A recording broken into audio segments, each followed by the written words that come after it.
will watch the recorded version of this. Thank you for joining us for our town hall this evening. It's July 1st. Wait a minute. There we go. We're excited to be talking about Bridal Veil Falls tonight. In fact, as we think a little bit about the things that have happened since, what has it been, about 6 short months ago, there was a lot of discussion about Bridal Veil Falls. It came before the county commissioners. Many of us got very involved in what happened there. And fortunately tonight we have some people who were a key part of what happened there. So before we begin, and we'll hear from Shannon Ellsworth first. Shannon is representing Kevin Stratton. Kevin had a conflict and could not make it this evening. Shannon is going to share a short message from him.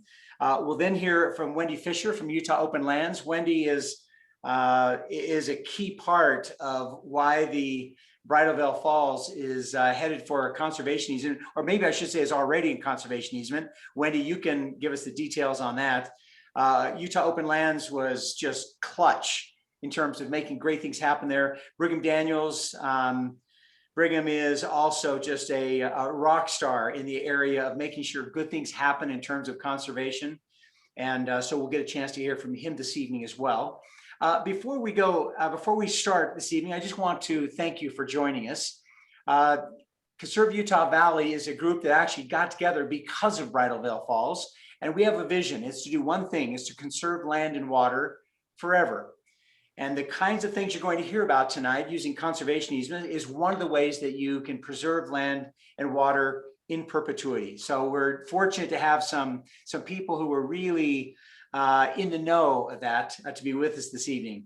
At Conserve Utah Valley, we're a group of committed neighbors who just want to help maintain the beauty of our valleys, our waters, our streams, our lake. And so we would encourage you, if you're not a part of our organization, to join us. As we go through this evening, there's a chat function. If you put any comments in the chat, those will go to the host, who is Kay. Thank you, Kay. Adam is, I think, going down the Snake River tonight. And he said, should I go to the town hall or Snake River? And we all said, I'd go Snake River if I were you. So he's headed down the Snake River. Kay is stepping in. What we're going to do at the end is we will finish at the bottom of the hour, and then we'll have some time for question and answers. So if you've got some questions as we're going along, just put them into the chat. They'll go right to Kay. She'll capture those, and then we'll have the chance to ask Wendy and also Brigham some questions at the end. So, and then we usually wrap up at about 7:35, 7:40. So with that in mind, again, thank you so much for joining us tonight. Let me also just put a quick plug in. Slate Canyon Saturday, July 19th at 9:30. We're just so excited about the amazing things that are happening with Slate Canyon. The City Council has been so supportive of Provo City Council, of Slate Canyon. Wonderful things are happening there. And we continue to meet there to work as a community on beautifying it. And it's just fabulous. So we'd encourage you to put that on your calendar as well. I think it's July 31st. All right. Well, I was just testing to see if anyone was listening, and only Kay was listening. So it is July 31st? Yes. All right. Well, you heard it from the source. All right, July 31st, same time, 9:30. Without further ado, let's jump in. And Shannon, thank you. I know that you're stepping out of another meeting. Thank you for being willing to represent Kevin. Share a quick message from him. Let me turn it over to you. Yeah, thank you, Craig. I am Shannon Ellsworth. I serve on the Provo City Council, and I talked to Representative Kevin Stratton today. He is the individual who initiated the resolution in support of Bridal Veil Falls and has initiated legislation in support of Bridal Veil Falls. And so he couldn't make it tonight. He wanted to, but he had a family issue come up. He wanted me to convey to you that he is committed to collaborating on this project, to making sure that Bridal Veil Falls is and continues to be part of the public domain. And as they're going through this process, a study or an analysis with the state of Utah to determine what the future of Bridal Veil Falls could be or should be and what resources are necessary, he wants to make sure that there is public engagement and that the public is well heard from A to Z. And so he couldn't make it tonight, but he wanted you to know that you can reach out to him personally if you have concerns about Bridal Veil Falls or about this feasibility study or about the results of the feasibility study that is being completed. He is part of the steering committee that is managing the feasibility study, and he's trying to keep me in the loop. I'm kind of the representative from Provo City on this one, and hopefully we will just have more and better information over the next few months as this feasibility study process develops. So please subscribe to Conserve Utah Valley's newsletter so that you can get updates on when to participate and how to participate and all the good things that are happening. Wonderful. Thanks. Shannon, thank you very much for stepping out of your other meeting and joining us tonight. Thank you. All right, so that's a little bit about some of the things that are currently happening. There is a process in place. We wanted to just take a time out. Wendy, we would love to hear from you. Many of us really don't understand what conservation easements are. It would be helpful to know exactly what is in place. One of the frequent questions we get asked is, so is it in a conservation easement or is it going to be? Is it somewhere, but where is that? So many of us need to know a little bit more about conservation easements. And we'd also love to know more about what Utah Open Lands, what's the role that you play? Because I think as more people understand what your role is, they see the value of a third party that's really representing the interests of that easement. So thank you so much for joining us. Let me turn some time over to you. Sure, and I'm going to try to share my screen in a little bit. Hopefully that will work. Yes, it absolutely will. But before we get started, I think this is great. I actually grew up in Utah County. I think that preservation started early because my parents restored a home that was built in the late 1880s on Main Street, and it's still standing. Yeah. Amazing. So I think that's part of it. You know, I loved the introduction and that element of forever. Because there is a lot that you take on when you talk about the word perpetuity or forever. And that's essentially what a conservation easement does.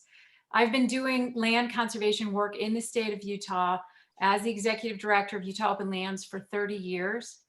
And I have seen some, well, some worst case scenarios, some stories that seem almost like made for TV movies about how what we think is protected sometimes is not.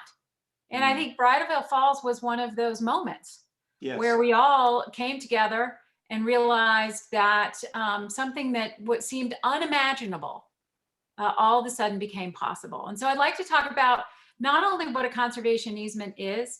I feel that it is one of the strongest tools, if not the strongest tool, to forever protect a piece of property. To answer your question, yes, Bridal Veil Falls is under a conservation easement, and I'll explain part of how the feasibility study works in. And what that means is that Utah Open Lands actually has a partial property interest in Bridal Veil Falls. And so we do have the ability to, well, control against untoward things that might happen. But it also allows for, and it was something that the Utah County Commission wanted to see happen, it allows for, since that process was so very quick, to be able to work through some of these feasibility issues, to really look at what is the whole vision of that area. So as we go through the presentation, I'll try to explain some of these things, but I would really love to be able to, you know, share with you guys how this all came about. And I am so if you go to the not green, good at sharing my screen. So let me see here. You can tell me if you can all see there we this. go. Now we You can. see this now? Yes, yes, we can. And if I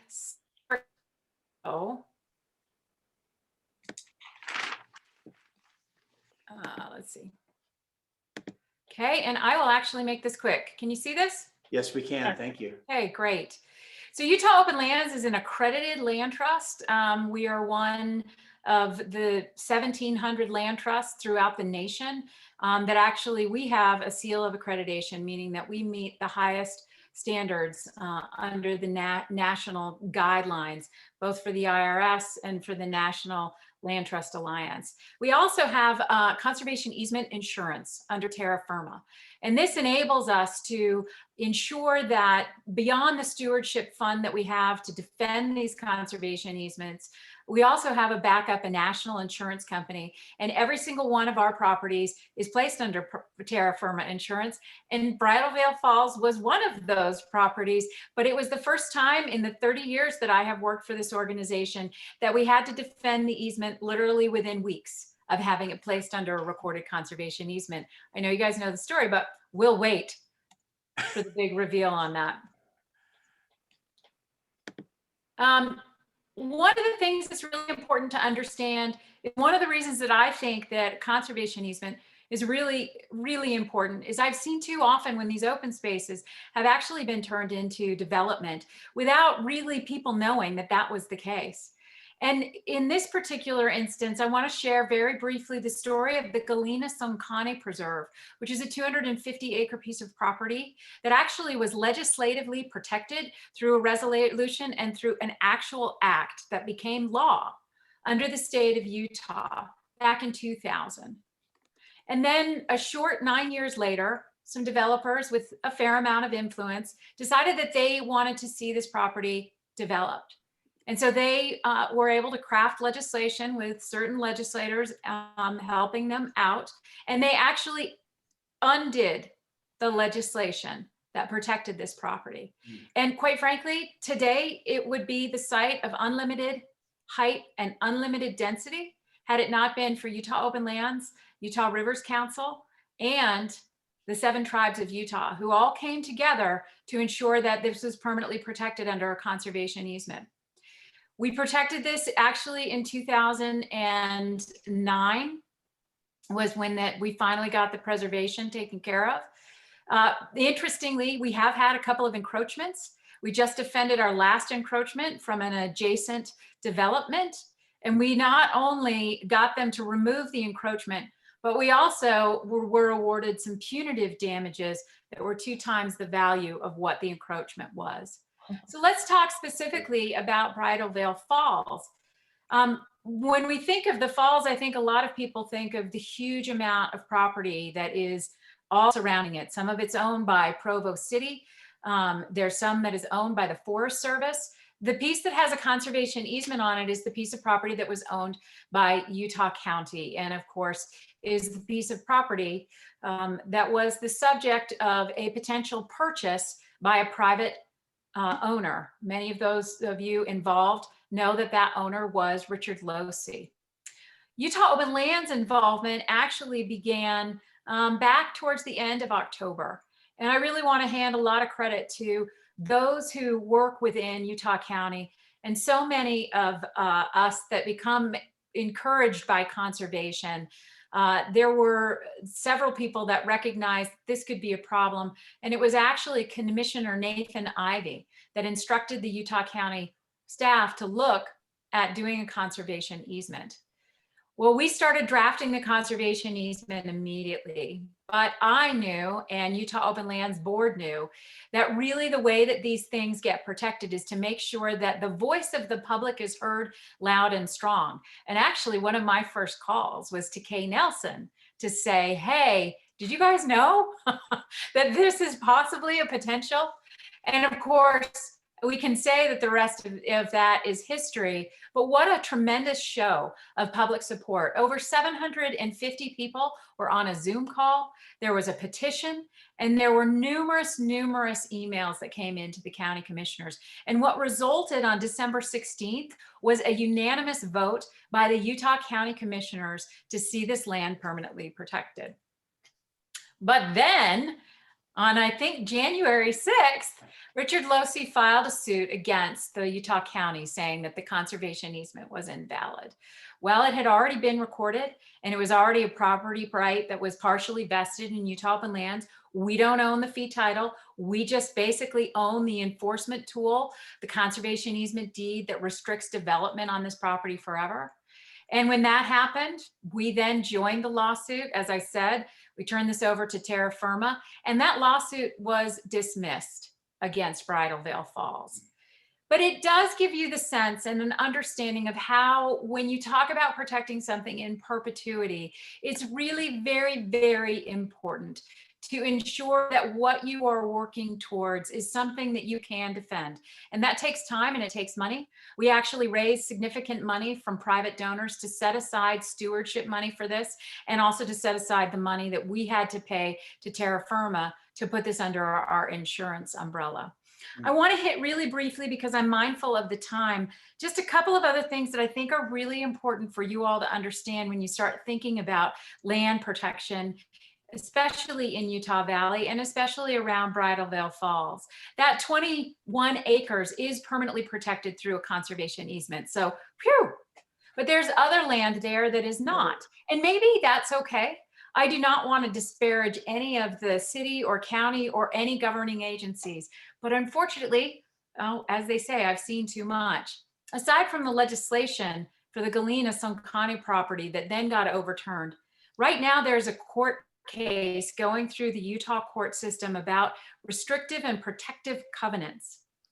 Now, these are deed restrictions that are oftentimes used when a developer comes in and the community rallies and they say, wait a minute, we want to have some assurances that if the developer gets these benefits from development, that the rest of it can be set aside. So sometimes, even within the open space, they'll put what is known as a restrictive covenant. Well, that's what's going through the court systems right now, is a restrictive covenant that was done at the time that a developer put the subdivision in place is now under attack. And should the defendants win, it'll be a huge mark against whether or not restrictive covenants have the kind of power to protect. Now, they don't necessarily have that permanent, perpetual, forever protection, because they are a deed restriction. There's a rule against perpetuities, a bunch of other things. But it is one of those tools that we don't want to have taken out of our toolbox. Right. And then the last thing that I'll say is, unfortunately, in a county that I think does a great job at preserving open space, there's been a recent issue where a deed restriction was placed on a piece of property that was purchased with open space bond funds.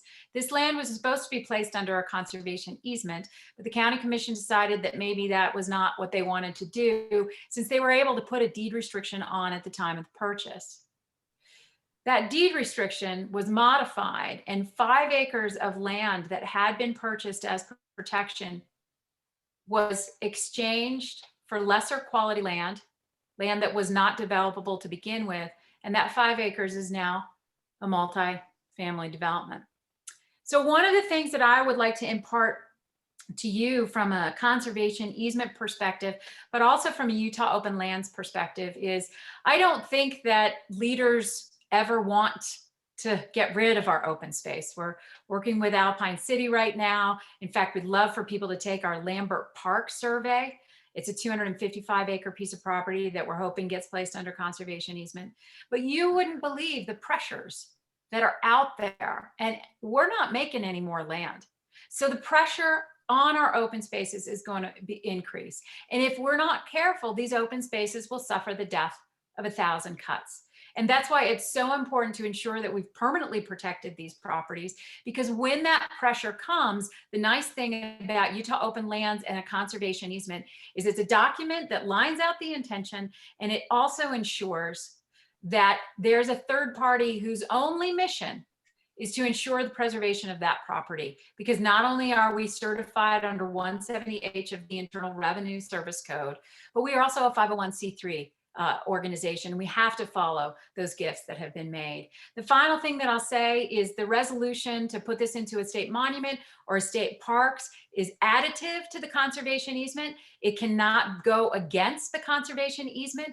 And I really think what would be wonderful, and obviously why you're having this town meeting tonight, is to really share the vision of what this place could become. There's some flexibility in the conservation easement, but without really good vision, we're not going to achieve the amazing things that could happen at Bridal Veil Falls. So again, the monument state park will be additive. That's something that Representative Kevin Stratton has been very, very committed to. And again, I don't want to at all say that counties and cities don't do a great job. I think everybody really cares. But when those pressures start from private interests, it can be very, very hard to say no. So with that, I'm going to stop sharing my screen you can all see. And Mark is anxious for everyone to know, Wendy, that you're a rock star. All of us who kind of witnessed the behind the scenes, you're very humble in terms of your description of what Utah Lands did. It was nothing short of bending light.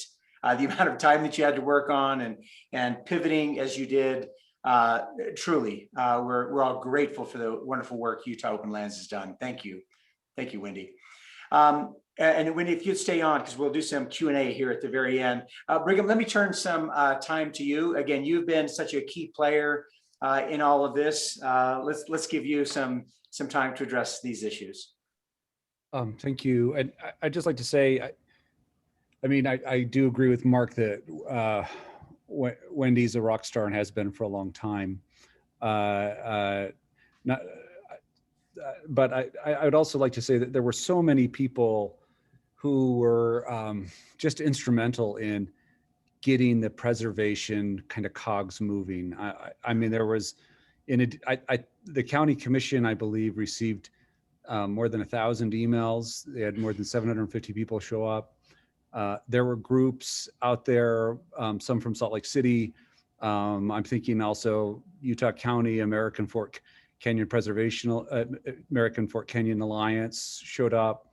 There were a lot of community players who really share in the credit. I don't think that anyone can take full credit, but I do think it's important to recognize that public involvement was the key to really creating the political opportunity to create something like a conservation easement. Where things are now, and I agree completely with Wendy that the whatever the state does, if anything, would be additive to the conservation easement. But I think it's important to recognize what opportunities are there. And, to be really candid, I think that there is room to disagree with what I would characterize as opportunities. But let me just be clear about what I think are the opportunities. I think that Utah County does not have a lot of the resources that the state has as terms of expertise, particularly, and also I think potential funding mechanisms, but I think expertise, particularly to think about crowd control. Bridal Veil Falls is probably the most beautiful place that is accessible by a major state highway. If you just think about sort of beauty times accessibility, it's hard to keep it under wraps. And that means that people are going to be coming there. And, you think about right now, there are people in the state who think about managing things like Goblin Valley and Dead Horse Point, people who have the expertise to really think about crowd control and protecting that piece of property. To the extent that this was made a state monument or park, that expertise could be helpful. In addition, I really appreciated what Wendy said about there are many other adjacent properties that potentially could be incorporated into a potential monument in the future, and in addition to what funds the state could throw at the property to help restore the property to its more natural state. The falls has had a pretty long history of people messing around with it and trying to make money with it. And I think we can celebrate that there's a conservation easement, at least on a big chunk of that property. But I do think that it serves us well to think about what the options are. Now, one of the things that, just to be really clear so people understand, the state monument enactment works this way, that if the property is not held by the state, the county has to basically bless or ask the state to make a monument on county property, which Utah County did. So the state is now thinking about, okay, if there was to be a monument, or they threw in a park, what might it look like? I think that it really is an open conversation about whether or not a monument or park would be a good thing. And a big part of that will depend on how it's actually structured.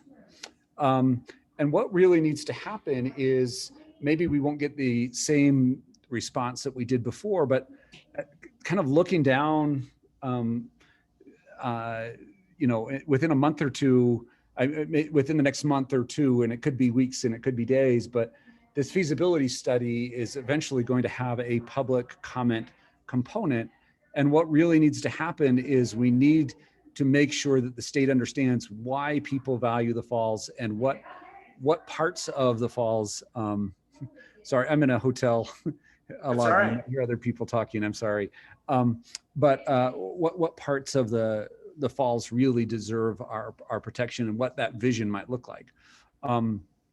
So I think that the public has shown up for the falls once, and it really helped the county take what I think is the most necessary step, which was creating the conservation easement. I do think that there is a real potential for either a park or a monument to add to that, but it really depends on how it's structured. And again, I mean, the thing that I would say is what we need is people who are not only willing to write letters, but also, work whatever networks they have in order to get a robust public comment. The last thing I'll say is, and I don't really do this as a criticism, but just more as a disappointment. When the state created the resolution and the feasibility study, they put some money in to hire a contractor, but they didn't really include a lot of money to do things like public outreach.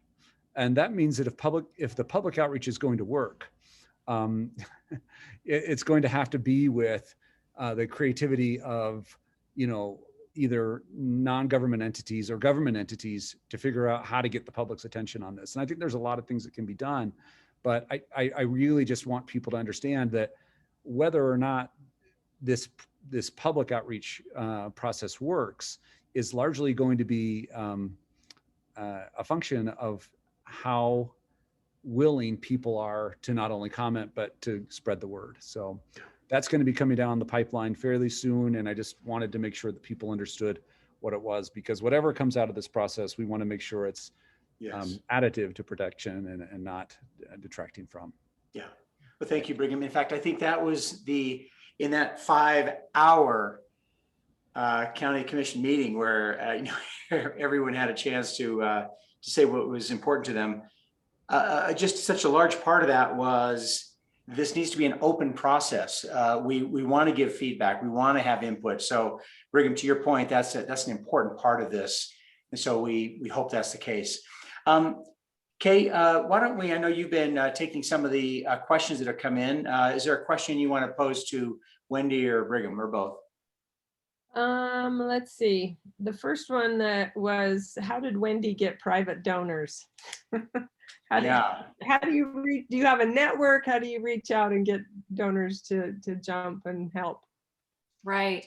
Well, let me answer that, but I just want to tag on to something that Brigham said, and not to do anything other than to make sure that it is really, really heard. I think one of the things that Brigham probably sees, having watched all of this so closely, is that there is a lot at stake. You've got the conservation easement on 21 acres. You got a lot of land there. And just like wildlife doesn't know what the city or county boundaries are, the public really doesn't either. And one of the things that I've been concerned about, and I don't know if Brigham has, I would imagine maybe he has, is that in this feasibility study, there's this kind of push-pull between whether or not they're going to consider anything outside of the 21 acres. And I mean, we all know it's so much more than that. And so I'm trying to put a fine point on the comment that Brigham made, which to me is really the earth-shaking comment, which is this is either going to be something that really provides vision for the area and is inclusive of the public, or it's not. And I think Brigham is 100% correct. The only way to do that is to facilitate the public engagement. And he's right that there isn't a lot of money there for that public engagement. So I know I'm being repetitive, but I just thought it was such a great point that Brigham made. So then coming back to the donors, you know, we've done a lot of work to facilitate an understanding with donors that sometimes our leaders don't always lead, and sometimes our leaders make poor decisions based on certain pressures. And that's why we as an organization, beyond the conservation easement, need these funds so that when a developer, who shall remain nameless, comes forward and attacks the process or attacks the conservation easement. I mean, we know these are valuable lands. We get why they want them. But when that happens, that we have the resources to do it. And we've been really fortunate to have a couple of foundations and a couple of private donors where their sole focus is the stewardship funding for the organization. So it's not even really about like the staff doing outreach and even necessarily crafting the conservation easements, which take a lot of time, and the baseline documentation and all of the title work and everything else that goes into it. It is really solely focused on, okay, here's the money so that we can be out there monitoring, going through our checklist, tracking the trajectory of the conservation values. And then in the instance that we have to defend it, you know, we can. I mean, I'll say that really this was an anomaly to have it attacked literally within weeks. I was very frustrated and angry and said a few bad words. I'm going to be honest with you. Okay. It was really frustrating. Can't believe somebody would do that. But it, you know, it's a really good example of why these open spaces are so important. And I think that, coming back to what Brigham said, part of what helps in a situation like that is the amount of public support that you guys helped to generate and get there, the amount of people that were involved. Who wants to come up against that? So don't discount that element that Brigham brought up. We're all rock stars. I just happen to have the guitars on my back wall. That's why. Okay, I'm saying. That is so helpful. That's true. In fact, you know, just on that point, Wendy, it's one of the reasons we organize Conserve Utah Valley, because when you need it, it's like having a volunteer fire department. Look, when there's a fire, that's not a good time to organize the crew. You need that in advance so that you can respond with the kind of nimbleness that you know, sometimes you just need to. So yeah, it's so true. So many people made wonderful contributions. Kay, how about another question? Okay, well, I'm going to preface this with the Bridal Veil Falls situation. We had to be reactive, and we don't want to be reactive. We want to stay ahead of things and be proactive. So I don't know if either one of you want to take this, Brigham. It's just, how can citizens give input on what they want for Bridal Veil Falls and for other situations? Like we saw what happened with the 1,000 emails, the 10,000 or 13,000 signatures on a petition, but that's reactive. So what can we do to be proactive? And Wendy, either you or Brigham, you know, what are some ideas? Because we want to take this out to all of our street reps and those who are joining CUV and give them these ideas for how do we be proactive and not have to, you know, wait for another Bridal Veil Falls to happen. Can I just speak to Bridal Veil Falls specifically? Yeah. I think that, you know, for people online or watching this later, no matter which form the preliminary study takes, the feasibility study takes, the reason that you value the falls is apparent now, right? And I think that just spending a little bit of time thinking about what it is you would put into a comment now, you know, and you know, I think that if you know people who have a special love for the place for a specific reason, right? If you know someone who appreciates it for its certain ecosystems, if you know somebody who appreciates it because, you know, they just go there a lot, whatever it is, I think that you should, maybe they're ice climbers. I don't know. But think about all the various ways that you could basically say, here is what it is and why we value it. You could start on that today, and we're going to need to that's a big part of what they're seeking from the public. The other thing that I would think about is, what are some of the things that you don't want?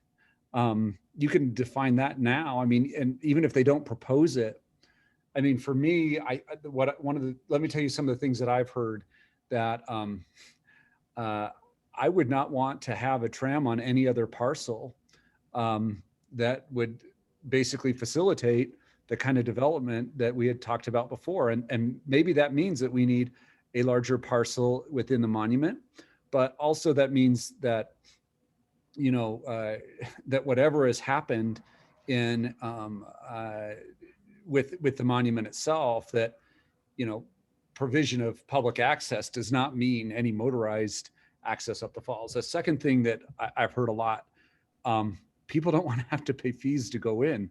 It would be kind of an unusual state park if there isn't a fee structure. I've heard from a lot of the politicians that there's no way that a fee structure would be allowed, but I think that if that's something that's important to you, you should say it. To the extent that you have, so I just think get ready to engage as if you are trying to prevent the next problem, because the more clear that we can get that vision, the more likely it is that we're going to end up on the right outcome as far as it is for the falls. I think just from a more general standpoint, how do you get involved, or how do you make sure that, how do you buy insurance against this kind of thing? And that you have to watch, and there are organizations out there that have honestly spent a lot of their time and resources watching, and we should be grateful to those organizations. But I mean, just, coming to a meeting like this is helpful, as is participating in other organizations that are watching, because the main thing that, it actually took the public noticing before we had the public outcry. So that's fair. And we've just got a few minutes left. Wendy, let me just give you a chance to answer that. Any comments you have on that as well? Yeah, Brigham did a great job. I think there are a couple of things. One, I hope that people write to Kevin Stratton, that they write to the Utah County Commissioners, their Provo City Council members, and encourage to take a holistic look. I think there's some resistance to being holistic in looking at Bridal Veil Falls and all of the property and just focusing on the 21 acres. And I can tell you, if it becomes an island, it's not going to be what people think it should be. I think Brigham's right. Also include what it is that you don't want to see happen. That is key, because you may not get what you want to have happen, but if you say loud and clear, as Brigham said, what you don't want, absolutely include that in your message, and do those now. There's no reason not to do them now, because as Brigham said, once the public notice gets out, then you got to cram it all in. I think the other thing is, watch what UDOT's doing. Okay, yeah. Watch what some of these agencies are doing. I have had to fight 3 fights against UDOT that weren't solving any transportation issues just in this last year. Okay, during COVID, when nobody was driving. I mean, very few people were driving. Just saying, watch UDOT. I mean, and I'm not saying they're a bad agency. I just think some of these agencies, they just become myopic. They're tunnel vision. They don't see what's going on. And then the other thing I think that can be really, really proactive is to really support your county council members that are running for county council, who have that value system of quality of life and understand protecting these conservation easements, because and protecting these landscapes with conservation easements, because that can be key. And I'm not saying the whole thing has to be blanketed with conservation easements, but far too often in our city councils, there is actually a monetary motivation for developers to actually be on the city council. I'm going to take us out of Utah. In Florida, almost 2/3 of the legislature are in the development industry. So let's look at kind of balancing that representation. So those are some things, and definitely let your city council know, let your state representatives know Yes.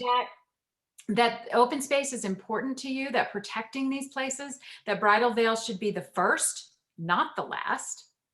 And then I think the final thing is we would love it if we could share with you the Lambert Park survey that we have right now. There's an interest in getting the public engagement. It's a 255-acre natural area in Alpine.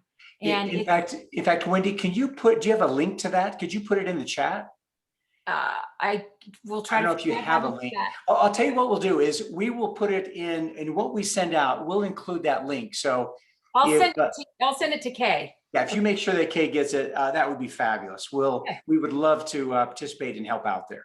That'd be great. All right. Well, our time's about spent. Mark, I did want to give you just 30 seconds. I know that you also played a key part of what happened at Bridal Veil Falls. Thank you for your good work as well. Let me just give you a quick moment before we wrap up here. Sounds like you had a comment or question. Well, thank you. I wish I had $10,000 to give back to Wendy Fisher. She pulled rabbits out of the hat. We had 2 votes before we even had the meeting. I was in Hawaii and had Nathan and Connor committed to voting in favor of this. Bill Lee's still a wild card.